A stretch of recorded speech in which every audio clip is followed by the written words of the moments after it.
A warm good evening to all. The world is full of diamonds and gems. We are having some of them here today to build this event.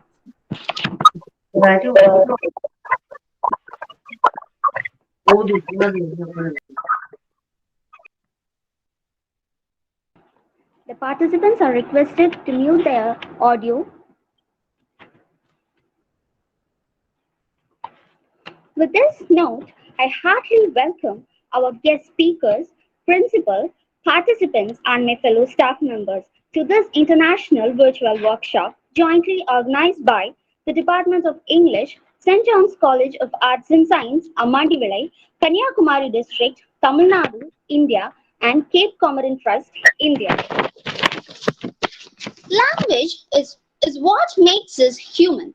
It is how people communicate. Being able to communicate effectively is one of the most important life skills to learn. Having a strong communication skills aid in all aspects of life.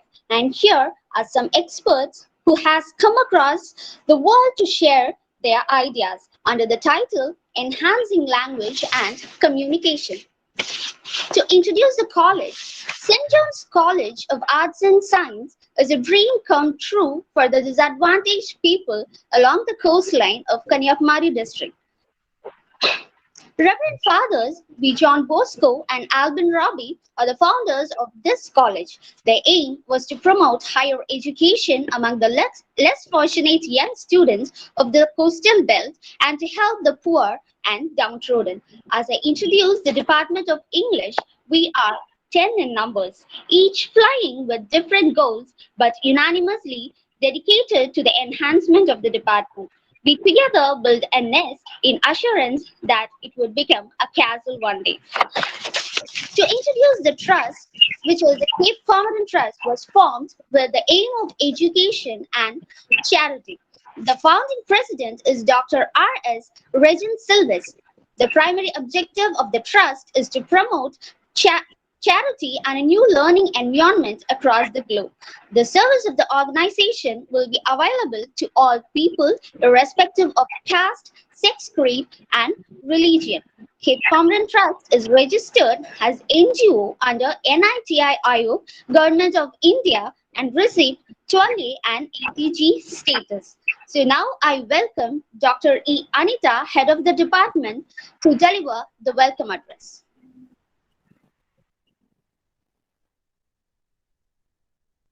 Good evening, everyone. It's my great pleasure to welcome all the participants today for the 3 days International Virtual Workshop 2022. I most heartily welcome the principal, Dr. Edwin Gnanadas, St. John's College of Arts and Science, Amandivilai. I'm delighted to have such an eligible person with such a good experience to monitor our college. Welcome you, sir. It's my bounden duty to welcome all the eminent speakers, Professor Hussain Mukadam, Professor Ismat Sarain, Dr. Noor Aini, Dr. Alice Durgarayan, Dr. Akatham, Dr. Luis Mingwell Cardo. From all over the country, from different walks of life, you have come here to share your knowledge and vast experience with us. Next, I'm happy to welcome Dr. Regin Silvest, Dr. Ruben Silvest, the patrons of Cape Comorin Trust, and my colleagues of St. John's College of Arts and Science. Finally, I would like to welcome all the participants. I request your benign cooperation throughout this program. I do guarantee that the International Virtual Workshop will be productive and worth having. Thank you. Thank you, Dr. Anita. Now I welcome our principal, Dr. M. Edwin Gnanadas, to deliver the inaugural address. Respected all the professors from various countries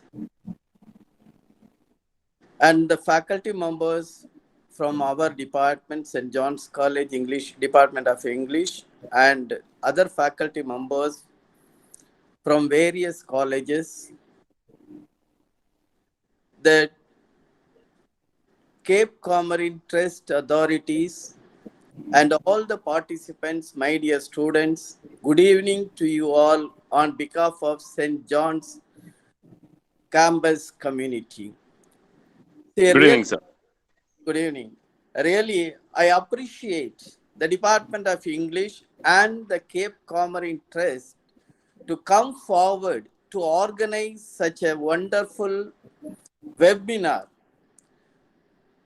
on enhancing language and communication for the student community.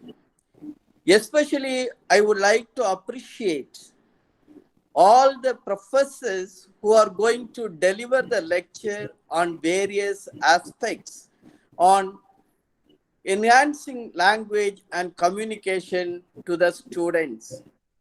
Really, I'm wonderful and great because you are not delivering a lecture, but all the professors who are going to serve the people who are studying in our college, not only in our college, even though the college situated in a rural area where more than 85% of the students are first generation learners.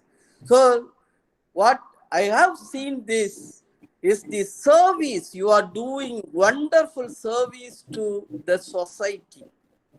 See, not only this, don't stop with this 3-day webinar, but again and again, you have to do service to the students who are studying in our college in the Department of English. Not only that, you have to do the same service to all the students who are studying in various colleges. See, with regard to the communication, since I belong to the Department of Management, I would like to uh, tell something about the communication belongs in the business language, of course. If you are struggling with professional communication, you are good in company. In fact, 86% of executives and employees cite ineffective communication as the cause of workplace failures. This proves how critical it is for messages between team members to be clear, concise, and useful. By applying a few basic characteristics of effective communication, you can reach that goal. Here is a look at those characteristics and how you can apply. I don't want to tell all the characteristics of effective communication, but I would like to share only the headings: clarity, conciseness, correctness, completeness, coherence, consideration, of course, courtesy, concreteness, consistency. Although the first 7 of these are well-known staples of business writing, there are even more elements today's business teams must consider in their day-to-day communication. So we have added 2 of our own: correctness and consistency. I would like to tell one example before I have complete this lecture, especially the inaugural address. See, example, it was agreed upon that company policy be changed to allow employee selection of personal leave days. This sentence makes the reader work to understand its intent. Instead of using easy to read language, the message is diluted with jargon. See, actually, the company decided to change policy and allow employees to choose their professional leave days. There is no extra padding in this statement for the sake of sounding more professional. The language is clear and direct, making it easy for the reader to interpret. So this is the way we can use we can have the communication in business. Likewise, we can have the communication with other people so that they should easily understand what we are going to communicate or what we are communicating to them. So, definitely, I hope that this 3 days web workshop on webinar really useful to the students, especially not only to the students, but also most of the faculty members will also be benefited out of this. Wish you all the best. May God bless you all. Thank you very much. Thank you. Thank you, sir. Thank you, ma'am. Now we are moving towards the important session, and now I call Dr. G. Godwin, Assistant Professor, to introduce the speaker, Professor Husnain Migdum, Stars College, Pakistan. Good evening to everyone. I am very happy to introduce Professor Hasnain Mugdam. Professor Hasnain Mugdam is a professor in English and a principal of a college. He is also a TESOL certified person. He holds the degree of Master of Philosophy in English Literature from RIPA International University, Pakistan. He has also received many international awards and certificates.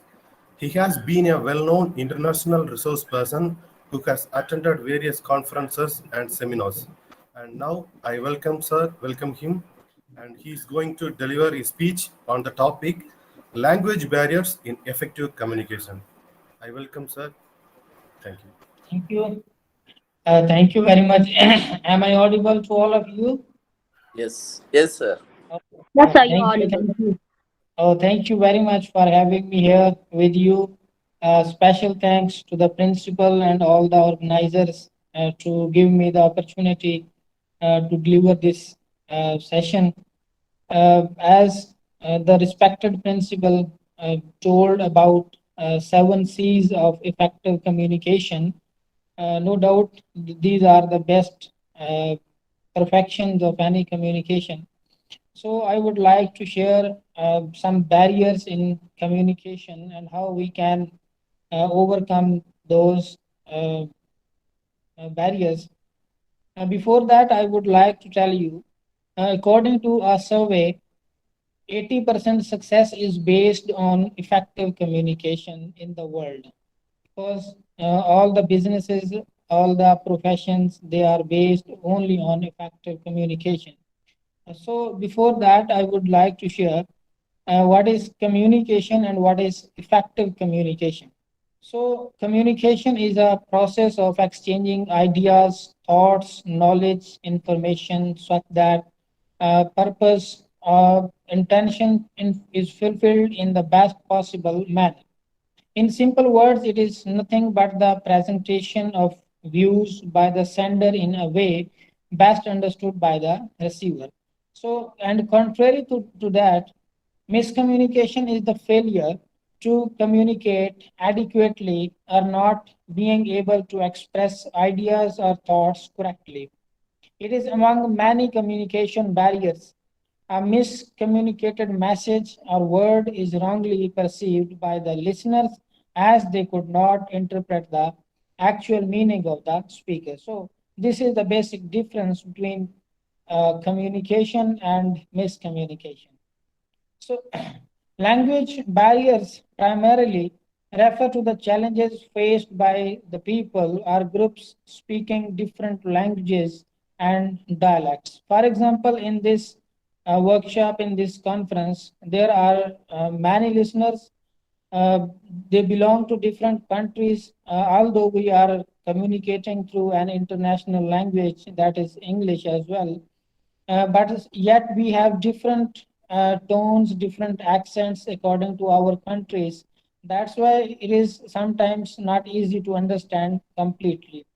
It also includes misunderstandings and misinterpretations that come from a lack of clarity of thought and speech. Such barriers can be found across verbal, non-verbal, and written type of communication. The challenge in understanding another language Dialect or accent also refers to linguistic barriers. Some common examples of linguistic barriers include people from different countries interacting with one another. People in some countries having different way of greetings other people and having the same language speaking in different dialects. Culture has a significant role to play in the linguistic barriers. Although culture and many other traditions and their many norms, they become a hurdle in uh, as a barrier in communication. For instance, we may be what may be considered appropriate in one culture may come across as rude in another culture. In the same way, some rules, words, accent, tones, they might be appropriate and sufficient in one language, in one culture, and when they are transferred to another culture, they may become some sort of other effects on the listeners and on the speakers as well. So here are some different types of language barrier that we commonly see in business communication.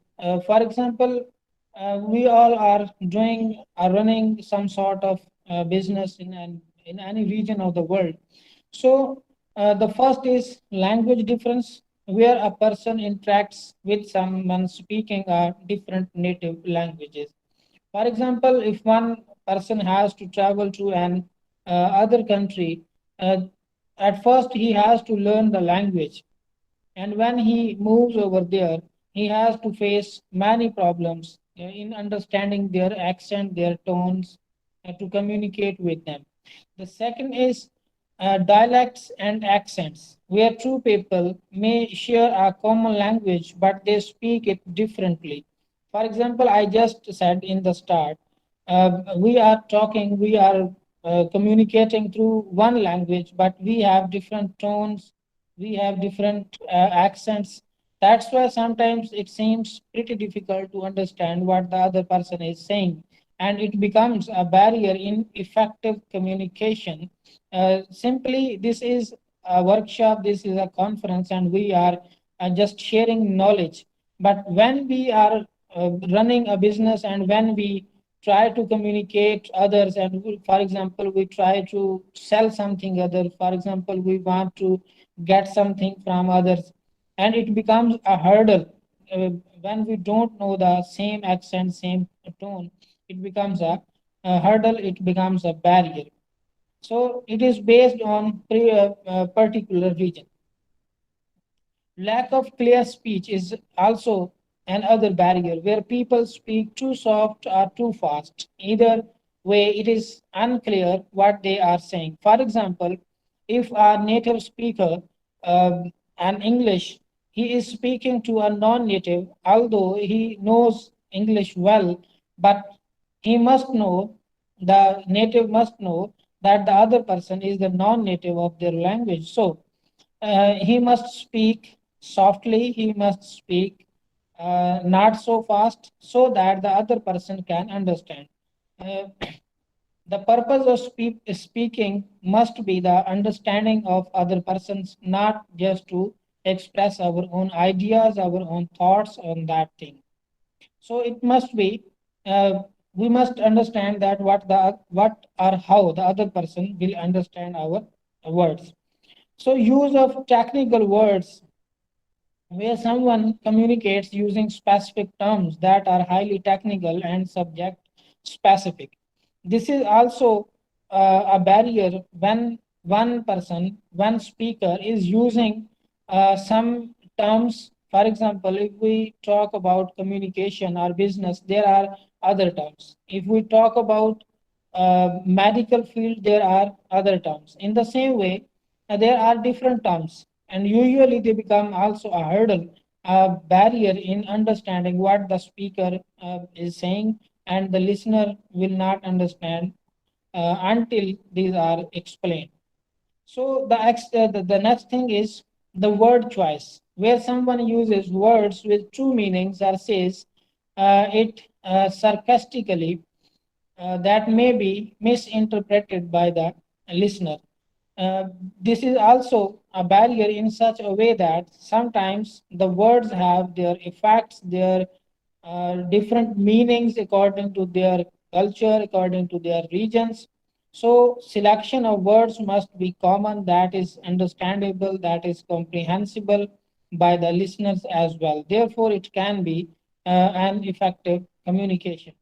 I would quote some examples of language barriers in communication. It is important for any business, any firm, any organization, any institute to consider these negative impacts likely to be caused by language barriers and find effective solutions for overcoming them.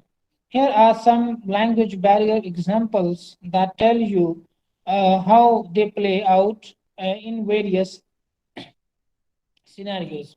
For example, if I talk to my country, there are different languages are spoken. To break the ice, for example, a professional from South Punjab may try communicating in Sraiki language with a colleague from Upper Punjab. This is the difference between two regions. That's why while there will be many overlapping words or phrases, the dialects are completely different. There might be the same words, there might be same phrases, but there will be different dialects and completely different. This may put the Sraiki speaking professional in an awkward position. In what? For example, he has different language and the other person has different language.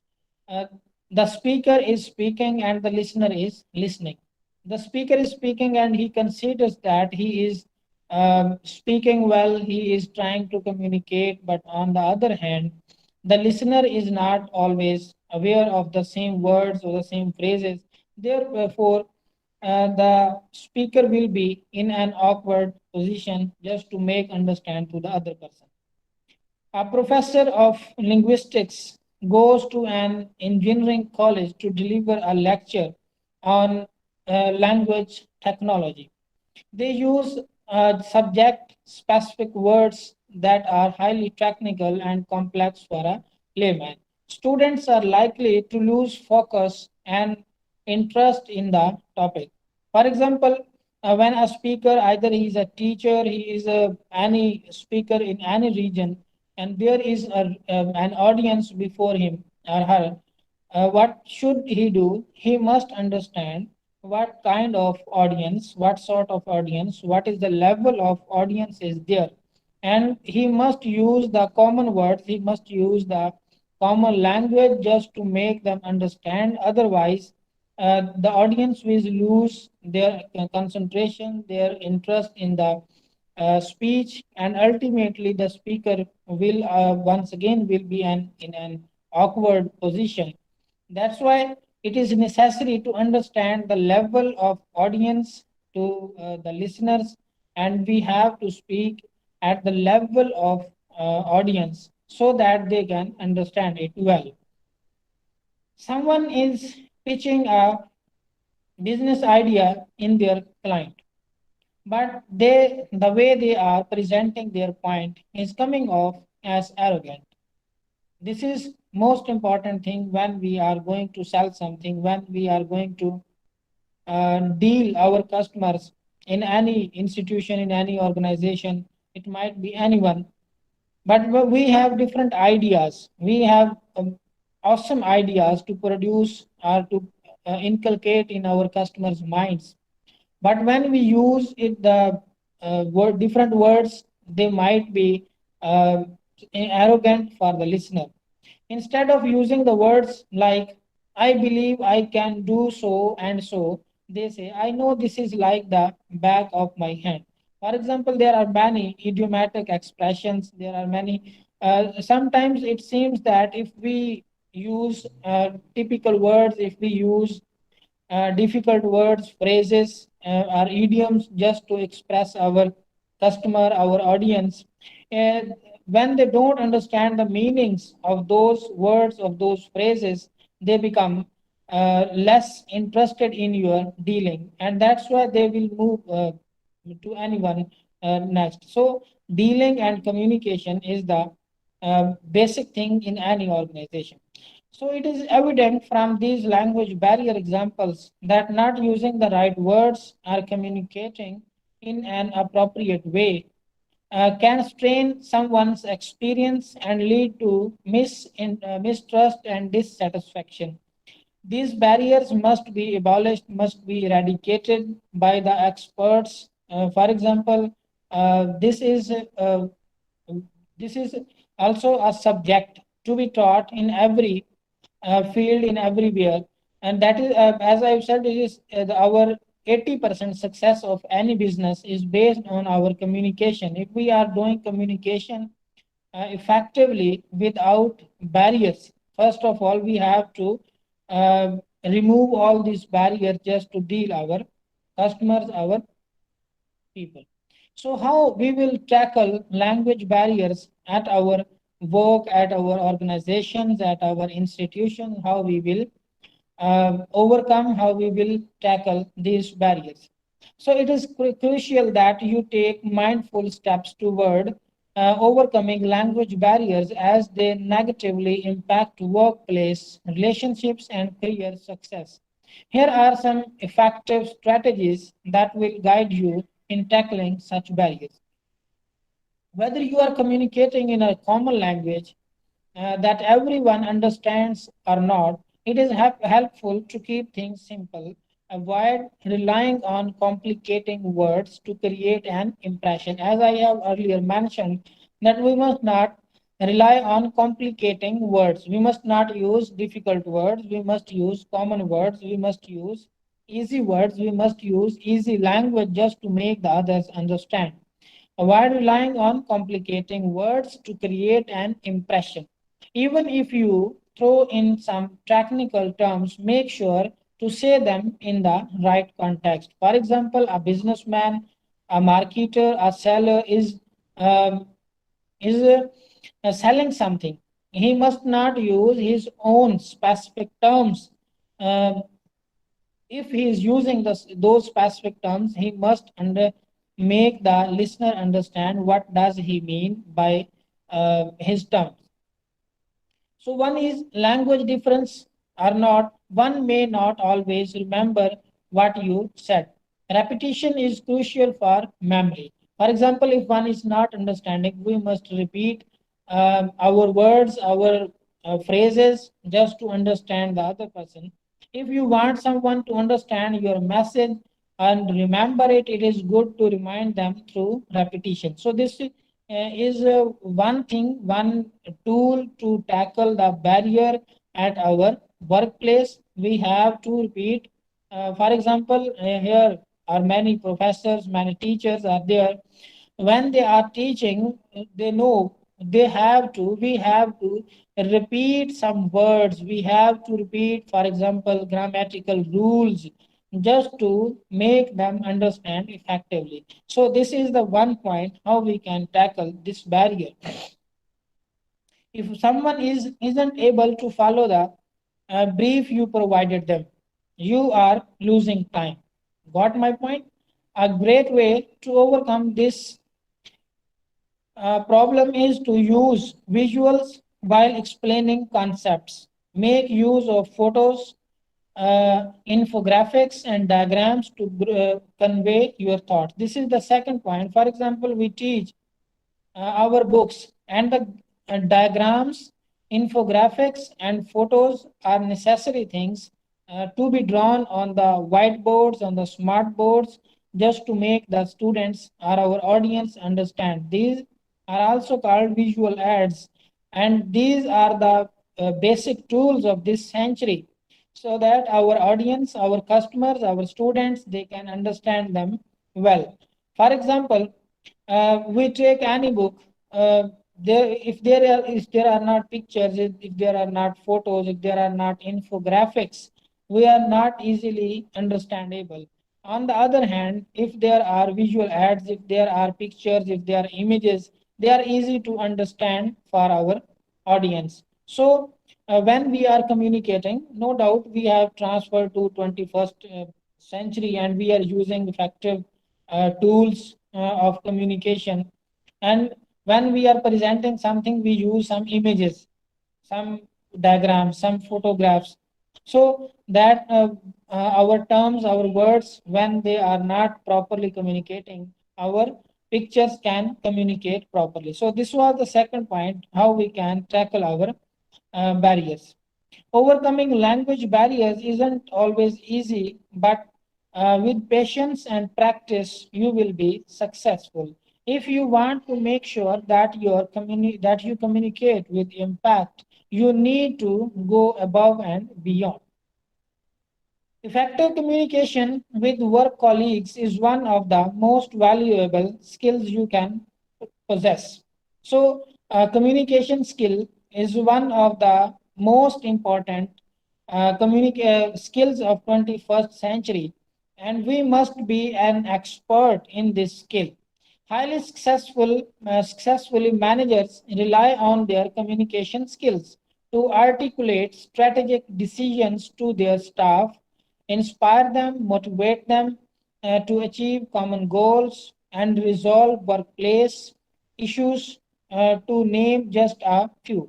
Without proficient communication skills, there will be staff members who are unclear of their roles and responsibilities, and the best laid plans could not come unstuck right from the start. So, it is necessarily we have to communicate effectively so that our outputs, our outcomes can be better.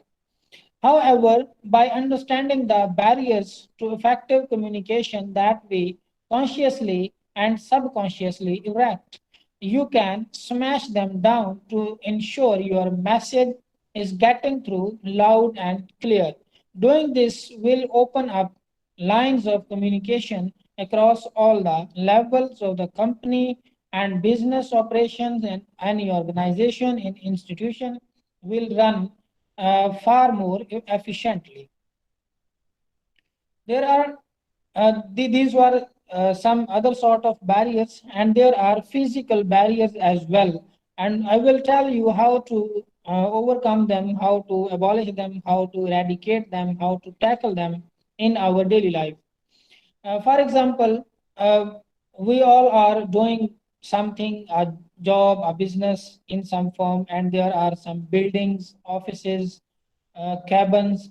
One plan building designs are attractive as they allow colleagues to communicate quickly and efficiently. The moment you shut the door to your office, create distance between people, or erect walls that divide your staff, you are creating physical barriers to effective communication. For example, I will give you an example of my personal experience. For example, when I'm sitting in my office, a novice teacher, a new teacher who has just joined our institute, he will have a sort of fear to come into my office. He or she will never be at ease to open my door and to say, "May I come in, sir?" It is never easy because I'm doing this physically and practically. Then this is my duty to make an ease for that person, to make uh, an easy way just to abolish the physical barriers. For example, if they have a fear, if they are afraid of to come to my office, so that I should come out of my office just to visit them, just to talk to them at their own place. That will be easy for them to talk them, and because I know this is the barrier, this is the problem with the person, and he or she is unable to come to me because of physical barriers, because this is office and there are walls, there will be a person outside my office who will stop him or her and ask what are you going to do, what is your purpose to meet. So these are the physical barriers in our offices, in at our workplaces. So sometimes these obstacles are unavoidable, such as companies, institutions, organizations that have offices in different locations. This was one example. And on the other hand, we have different locations. For example, this virtual conference, this virtual workshop is undoubtedly one of the example of them, but there are solutions such as video technology, other advancements that can elevate these hurdles. So these physical barriers can be abolished through our communication, through our gadgets, video calls, audio calls, through short messaging services or WhatsApp communication. It is easy to convey our message sometime by speaking some words on phone call, than to be sending a message in your words through WhatsApp or short messaging service. So in this way, we can eradicate our physical barriers. The next is perceptual barriers. While physical barriers are easy to see, perceptual barriers are those you erect in your mind. The way you communicate could be affected by preconceived ideas, your typical behavior patterns, your misunderstood body language. You must keep an open mind when talking, be interested in the conversation, and clearly articulate your message so any negative assumptions made about you by the others will fade away. This is more lethal, this is more dangerous barrier because physical barriers are visible, we can understand, but when there are perceptual barriers, when there are hurdles, when there are negative words for you in others' minds, it is never easy to remove those words, remove those falsehoods, remove those rumors. So we have to understand what other persons have their perceptions, have their understandings, and we have to eradicate them. So these are the perceptual barriers. The next is emotional barrier. Self-confidence plays an enormous role in breaking down psychological barrier. So self-confidence is important to remove the psychological or emotional barrier. By having an in-depth understanding of the information you are sharing with others, you will be able to deliver it with clarity. The knowledge increases the probability that those receiving the information will understand it and be able to act on it. However, sometimes our emotions take over when communicating with others, and feelings such as anger, pride, anxiety can can communicating with others. These are the basic problems, emotional problems, can cloud our judgment and prevent great communication. Emotional intelligence, that is also a key topic. I would suggest we must have talk on it. Emotional intelligence is an incredibly important skill to learn if you want to be seen as a leader within your organization, and being able to keep your emotions and the emotions of those around you in check will lead to a more highly efficient team. So emotional problems, we have to understand if one is not in good mood, if one person is worried, if he is upset, he has problems like financial problems, family problems. A leader must understand his or her position, his condition, and he must eradicate his that awkward position. The emotional intelligence, it deals with that in such a way that, for example, an emotionally intelligent person understands his own emotions as well as others' emotions. He controls his own emotions, he pacifies, he consoles others as well. Then these are the emotional barriers. I hope all the listeners, all the viewers will work on it, how we can overcome our emotional barriers and our perceptual barriers. The next is cultural barriers. Modern organizations, modern business is conducted in a global community. For example, this conference is the example of being a global community. We are here from different regions of different countries with different colors, with different languages, with different our wearings, with different styles. So whether it is the mix of staff in the workplace in the same way, internationally we will be working with different people of from different regions, working with our colleagues, suppliers, retailers, and other parts of the world by understanding cultural sensitivities of any business stakeholder and respecting their values and beliefs. Cultural barriers can be removed from the process. Respect is the key. Respect is the key. We must respect all others. We must respect others' cultures. We must respect others' colors, their language, their each and everything deserve the respect from us. We must not ridicule anyone. We must respect all of them all the times at our workplaces, at our communications, because this world has become global villages.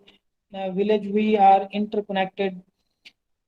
You will have to adopt the others, while other occasions people joining your organization will have to adjust.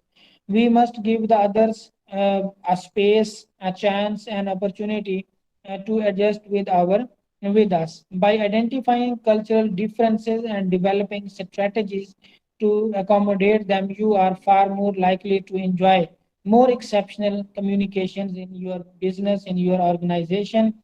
For example, if at one place in your organization, the people from one region, from same country, from same area, same language, same culture, are working over there, there will be less innovation than if the people working from different regions, if the people working from different countries, respecting one and others religion, their belief set, their culture, there will be more innovation. They will be able to share more and better ideas. The next is gender barriers. That is also more important.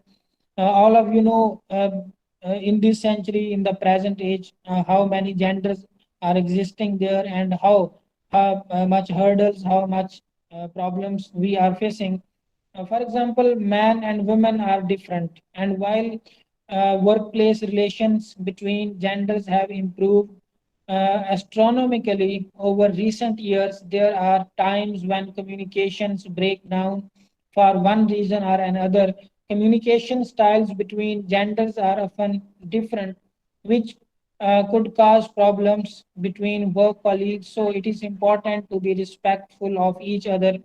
Effective communication can only be achieved between genders if everyone feels safe when offering their ideas and opinion. This is important, this is crucial. When we are working in an organization uh, where men and women both are working, both must respect one and others, all the things, their feelings, their dresses, their working styles, each and everything must be respected. That is the only key to eradicate this barrier. The next is interpersonal barriers. Poor self esteem or an inability to make connections with others can prohibit us from actually communicating with our colleagues. This challenge can lead to withdrawal from the business dynamic, keeping your opinions and ideas to yourself and removing yourself from workplace community. And because forcing yourself to communicate with others is the best way to overcome this barrier. So we can force ourselves to communicate. When we have problem with someone, we must communicate. We have problem with our sons and daughters, we must communicate. We have problems with our wives, husbands, parents, we must communicate. We must communicate. We must talk to them so that this barrier can be abolished. It can be tough to break. It is not easy because our emotions are always between our thinking and between others. Taking small steps by keeping your communication simple, listening to others, and staying calm. These are basic phrases I'm using here. Keep your communication simple. Listen to others with patience and stay calm will build self confidence over time. Psychologically, when someone says something and we suddenly get short tempered, psychology says that we must take a small pause only for 12 seconds. For example, someone abuses us, someone says something that is awkward to us, and we just get short tempered, we suddenly get angry. We must take a pause before saying something, before doing something. We must take a pause for only 12 seconds, and psychology says you become many times stronger. You become many times stronger than you were ever. So these barriers cannot easily be eradicated. Some people are natural communicators, while others have to work on their skills. Sometimes communication skill is God gifted quality. It is you are developed by yourself. But on the other hand, this quality, this skill can be developed. Here, I would like to add how we can develop, how we can reduce, how we can overcome the barriers before they are becoming hurdles for us. There are two things. One is growth and the other is development. Growth is by nature. For example, we are born, we are eating, we are drinking, we are growing physically. On the other hand, we are developing. Development is not natural, but it is communal, it is societal. We are developed by our different institutions, by our parents, by our circumstances, by our surroundings. We are developed by them. For example, if we take our language, here are almost uh, all the professors are of different age. We must, when we are speaking, we must focus on our speaking, on our words, that what sort of words we are speaking. For example, if we are saying an awkward word, a negative word, that can be irritating to any others ears, before that it must be irritating to our own ears. Got my point? Before, when we know this is irritating our own mind, this is irritating us, we must not use those words. There is another term, uh, as the respected principal was saying about seven C's. There is also a term that is euphemism. Euphemism is a phenomenon when we are going to say something harsh, we are going to say something strict. Uh, we must euphemize it. We must say a harsh thing in a very polite and soft way. In this way, it will become more effective. If we, for example, we are dealing with our students, we are dealing with our sons, our children, our daughters. We must use the euphemism. We must use a harsh words, our harsh language. Uh, it becomes more effective. So when we are developing our students, when we are developing ourselves, we must focus when we are speaking, when we are throwing. If there are some negative words, if there are some harsh words, if there are some phrases we consciously or unconsciously speaking. For example, how harshly we speak, or why harshly we speak, because we have been treated harshly, we have been listening to the harsh words, to the negative words. That's why we speak those words.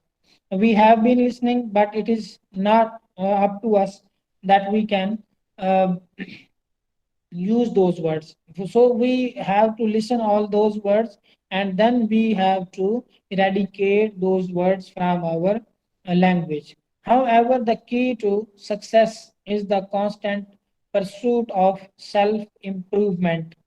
While teaching my students, I only emphasize on their self improvement and improvement in their language, improvement in their communication.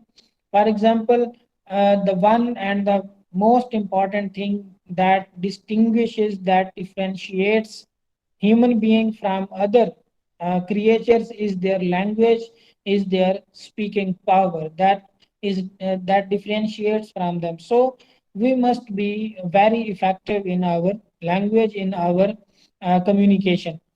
So self improvement, what is self improvement? Self improvement is that what we were yesterday, we are not today. We are better from our yesterday. For example, we learned something new. We developed our language. We learned the skill of communication. So everyone can get better by being an exceptional communicator, and it's rare that people are easily able to break down all seven of the barriers to effective communication outlined above. So these were the basic barriers, these were the hurdles, these were the basic things to be communicated. I suppose the given time is about to over. uh, I am fasting. I delivered. I said what I could. I tried to communicate. I hope all the listeners, all the viewers would have enjoyed it. Thank you very much, admin, and the respected principal. Thank you, sir. Thank you so much. And I thank you from the bottom of my heart for taking time from your busy schedule to be the guest speaker of our workshop. Your presence and the ideas that you shared about enhancing and overcoming the barriers are valuable and useful to our students and all the participants as well. So, thank you so much, sir. And now we are moving to the question and answer session. Now the session is set open to the participants to shoot their questions to the speaker, and I request the participants to kindly raise their hand so that we could identify you and pave your chance. And also the others are requested to mute the audios, please.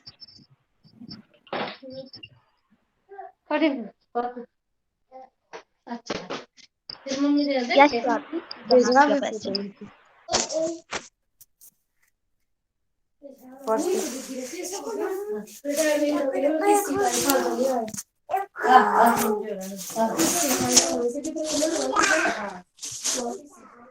Swati?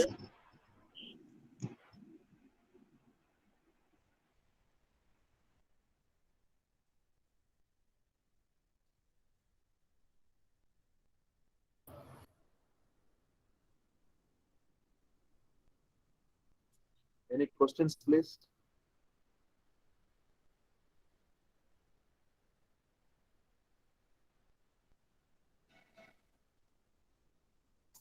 Hello, good evening, sir.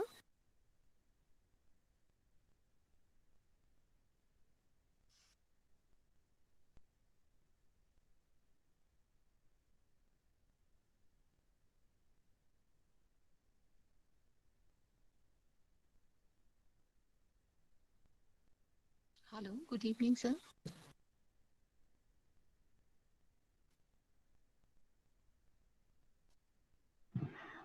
Sunita, could you please little more audible? You're not enough audible. Yes, good evening. Am I audible now? Yes. Okay, first of all, I would like to thank Mr. Mian Husnain, who has shared such valuable information regarding communication barriers. And sir, one thing I want to know about the use of kinexis. Can you please tell me what is the use of kinexis in the communication?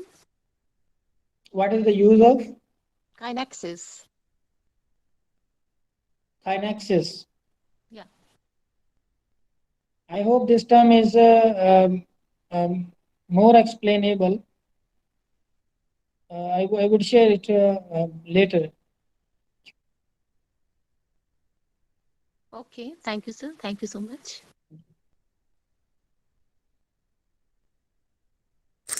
Good evening, sir. Am I audible? Good evening. Yes. Yeah. Yeah, first of all, I would like to thank Dr. Mian that he has wonderfully deliberated on the communication and especially the barriers to effective communication. Thank you so much. So you talked about natural communicators and learned communicators, right? How can we differentiate between who is a natural communicator and one who has learned the skill to communicate? So can you just give a clarifier, or you can say just an idea that how can we understand the difference and how can we distinguish and between the two? Thank you very much for asking me. The one is who is naturally developed, because communication or language is not given by God, because it is developed in our society. If a person, if a young man, if a student, if a child who has been in a good school, in with a good parenting, he will naturally be good at communication. On the other hand, a student, a child, a grown up, he has not been in good circumstances with good people who are good communicator. For example, he has been listening negative words, he has been listening abusing words, he will not be naturally a skillful person. We have to develop it. We have to make him all his ideas, all his concept unlearn, then to relearn. We have to eradicate one by one. I am doing this in my classes. When I listen to my students, when they are using negative words, uh, they are in their less confidence. Then we have to develop them. This is the difference between them. Thank you, sir. Thank you so much.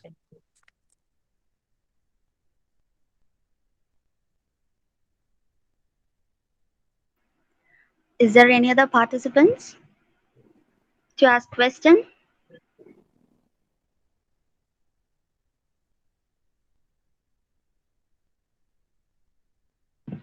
You're asked to raise your hands. Yes, Renu, you can ask. Uh,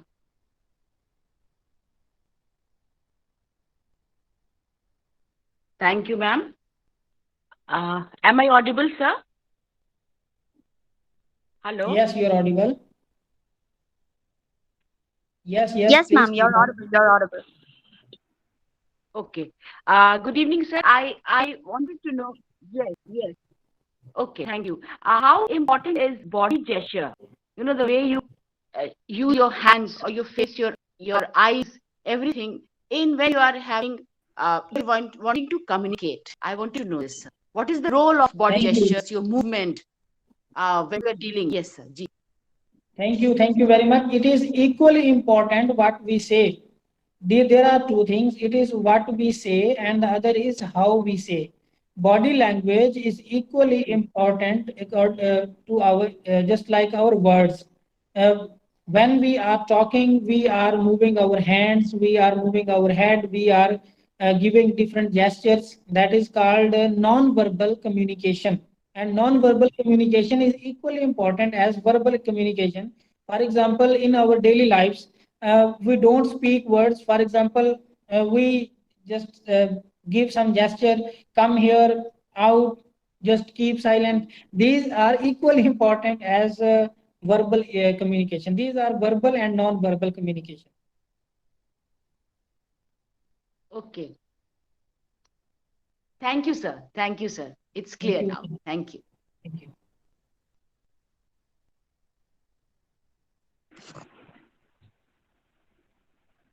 Any other participants? If you are willing, you can raise your hand.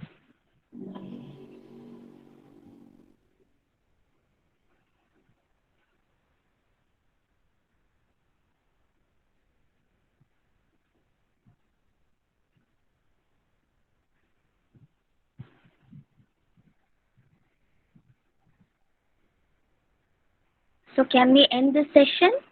I think there is no participants to raise their questions. Yes, ma'am, you can proceed now. Okay. So thank you so much for your valuable time, sir, and we are very grateful to have you here, sir.